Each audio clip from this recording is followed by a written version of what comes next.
Welcome to Wednesday. Today is October 23rd, 2024. And today is a great day.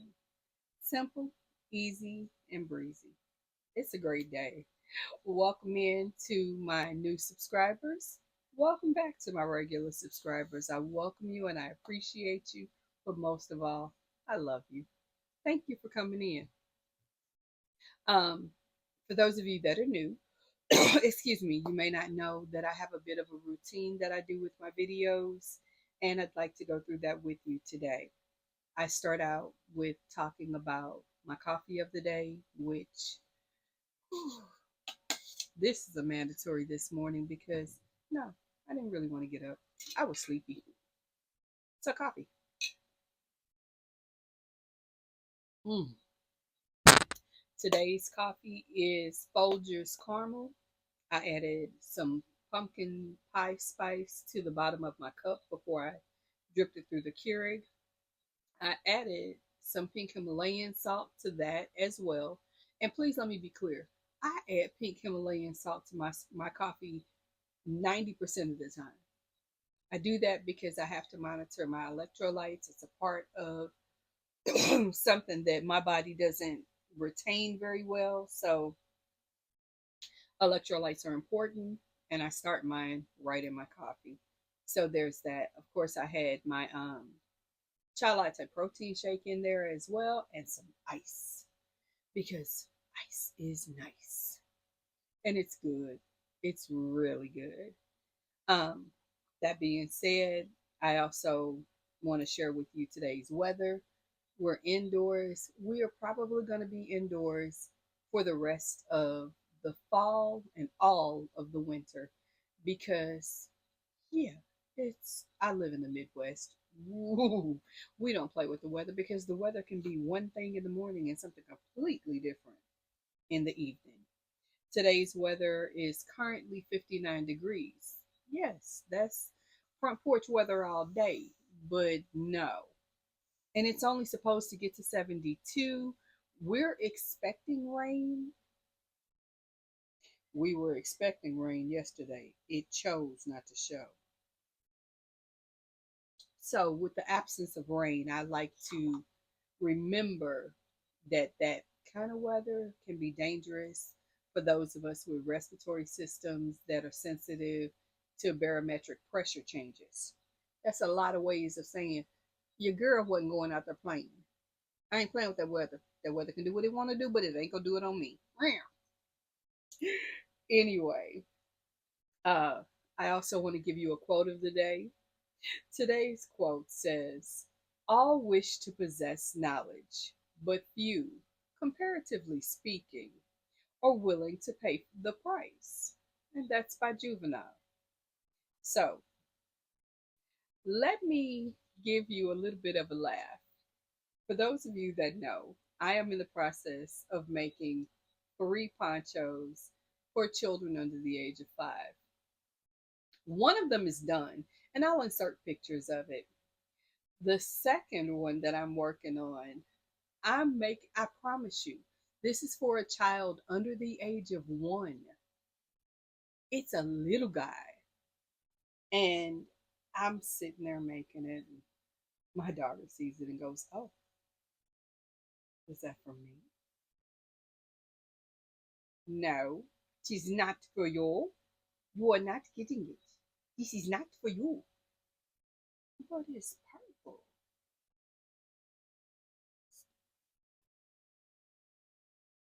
To which I reminded her, as I have on plenty of occasions, and I'm sure you guys have done this with your friends and family members who immediately want to acquire something you're making. I could teach you how to do this, and then you wouldn't need to wait on my availability to make you something.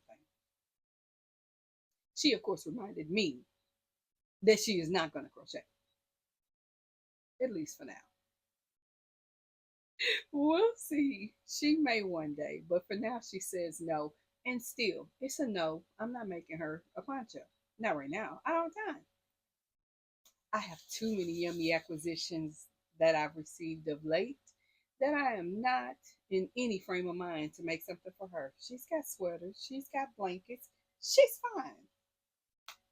Speaking of fine, excuse me for just 1 minute. Hello,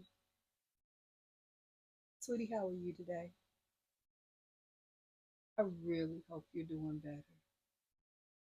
I need you to eat. I need you to drink your water. I hope you took the time, if you're still struggling emotionally, to give a call to somebody that can help. I'm going to ask you to consider. I hope you can do it, but if you can't, I understand. Don't feel pressured.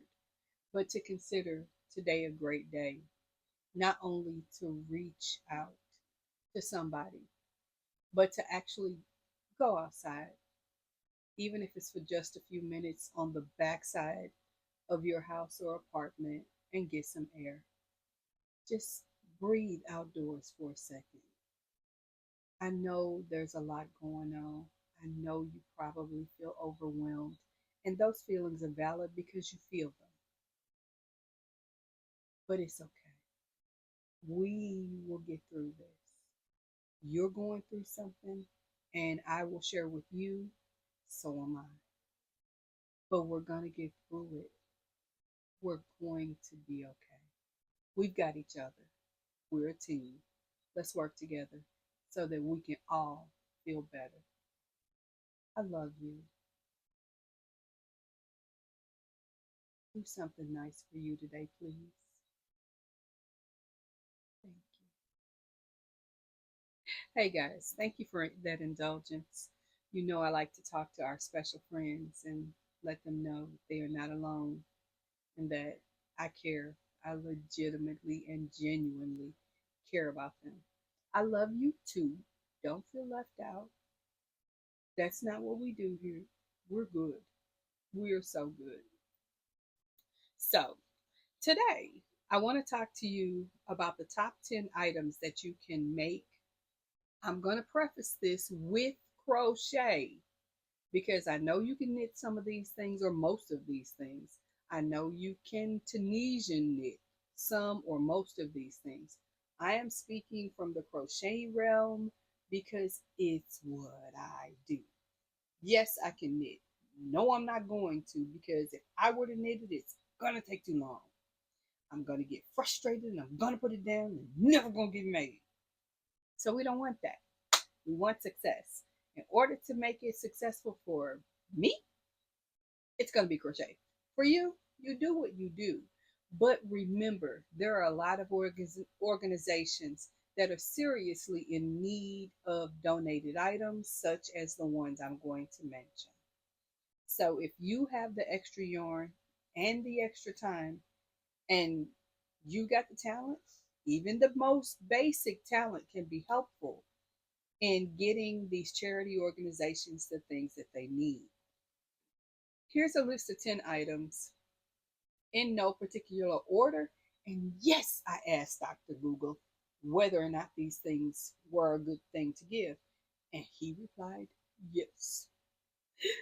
Again, no particular order. Make what you like. Hats.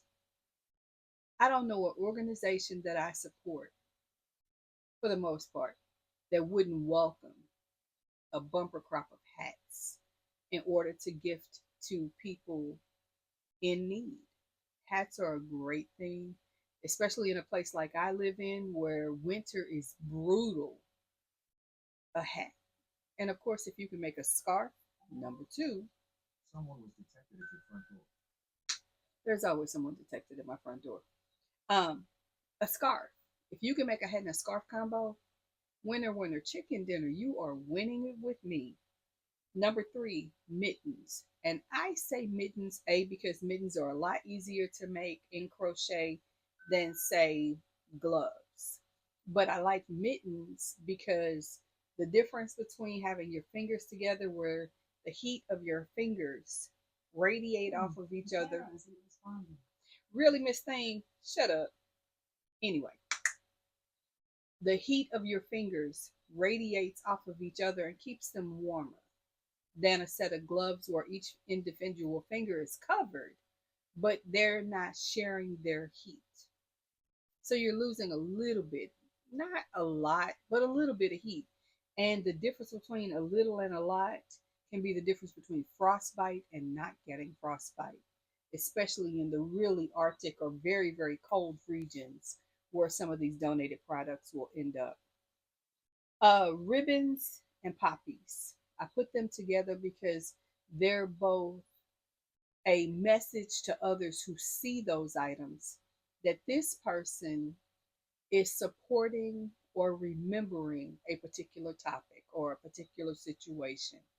And I reference that for breast cancer month. Everybody's wearing pink ribbons right now. Um, Autism awareness. When people are talking about that, they're either wearing blue ribbons or maybe they're wearing a puzzle piece. And you could crochet that so easily, so quickly. Pop it on a safety pin, stick it on your shoulder, and there you go. But I specified poppies. And the reason that I brought up poppies is because Remembrance Day is November 11th. And I'm going to look it up because I don't like to misquote or misstate things. Remembrance Day is a Memorial Day observance in the Commonwealth states. So, for those of you outside of the United States, this is like, what is she talking about? This is what I'm talking about. Um, and it's been done since the end of the First World War to honor armed forces members who died in the line of duty. This day is also marked in remembrance of several other non-Commonwealth countries. So there are those who know who don't live in the United States. But nonetheless, for those of you that like to honor Veterans Day and be, able to let others know that you're observing this day for that reason, making poppies would be a beautiful thing. And they're a fun and quick thing to make. So, number 5, lovies. Children love to carry and snuggle and hold on to something that brings them a sense of safety. That would oftentimes be a lovey because maybe it's not easy to transport their favorite blankie across town to the daycare, to grandma's house, to the doctor, to where they're there. Kids travel. They're portable, they travel. But kids lose things. So rather than, excuse me for just a moment, coffee time. Rather than risk losing that favorite blanket that somebody took months to make and it's very intricate and all of the things, maybe just a quick lovey, a little 8 by 8 to 12 by 12 square with maybe a pom pom on it that you decorated to look like whatever. I'm only giving you suggestions. Michelle doesn't make amigurumis, so I'm not telling you to make a bear and stick it on top of that square. I'm not telling you that. You can, totally can. I'm not. So there's that. Shawls. People who live and move around in an area where you need something just to kind of give you a little hug, a little, knock the chill off your shoulders. Shawls are a beautiful gift, whether it's for a church organization, a senior citizen facility, or it's just a neighbor that you know that has to walk her dog early in the morning and she doesn't want to put on that big heavy coat. Or it might be too much if she still got to bend over and clean up after her dog. Offer a shawl. By the way, men will take the same shawl, flip it around in front of them, and make it as a scarf to knock that air off their chest. A good thing. Number 7, lapgans and afghans. You know your girl loves a good throw. I'm in the process of making the throw of a content creator that I follow, and I am having a fabulous time with it when I get to it. But I'm loving it. I love a quick blanket to put over my knees, especially if I'm wearing a dress and my daycare kids are being extra, I can tuck that Afghan or that throw under my legs, and they can't quite get to flipping that dress so easily. A beautiful thing. They're also wonderful if I'm at an event where I'm sitting on the front row and I'm not, comfortable having my legs easily exposed. I can put a lapghan or an Afghan on my lap and cover my knees, and I'm comfortable and I have a sense of modesty and privacy. So there's that. For those of you that make them, I'm not one of them. Socks. Socks are a great, great thing to make and donate. Whether you're making them for little children who constantly lose their socks, or adults who are in a situation where getting a clean new pair of socks could be difficult for them. Making socks is a great thing. So there's that. As a child care provider, one of the things I love to see is a good binky clip. If your child or your, source that you're donating to has children that use pacifiers, kids lose pacifiers because the moment they pull it out for whatever reason, whether to scream or simply because they don't need to suck on it right then, they'll put it down or they'll just take it out. They'll take it out of their mouth and it's out of their hand as fast. If it's connected to them, they can self-soothe and control when they get their pacifier. So think about baby binky clips is what I call them. And finally, headbands. I said headbands because some people make them bigger and they become the ear warmers that go around your head. Others simply want a headband just to kind of pull their hair back and get it out of their face so that they can move on with their day comfortably and easily. That's my top 10 list. I hope you like it. I hope some of these things are things you'll consider making for organizations who really could use handcrafted donations. I'm going to give you a bonus. And my bonus is make tightly woven blankets, usually the size you would for a baby, and offer them to dog shelters. Check and make sure if they have requirements about what can be donated, but if they accept them, what a beautiful gift to donate. Someone was detected at your front door. When a dog gets adopted and goes to their new family, that they have a blanket that is theirs, that they know the smell of, that it makes them comfortable with their transition from the shelter to their new home. So, with that said, I love you. I really do. I thank you for your time today. I thank you for paying attention to what I had to say. I hope I made you laugh a lot because I know I made me laugh, and that's always a good thing. It is also 6:12, and I want to get some crochet in. I want you to do what you do, whether that is knit, Tunisian, paint, sing, do the cha-cha slide while I do this. I don't care what you do. I just want you to stick around for a little bit and have some peaceful time with me. And until tomorrow, I'll see you then. Have some fun today. Talk to you later. Bye-bye.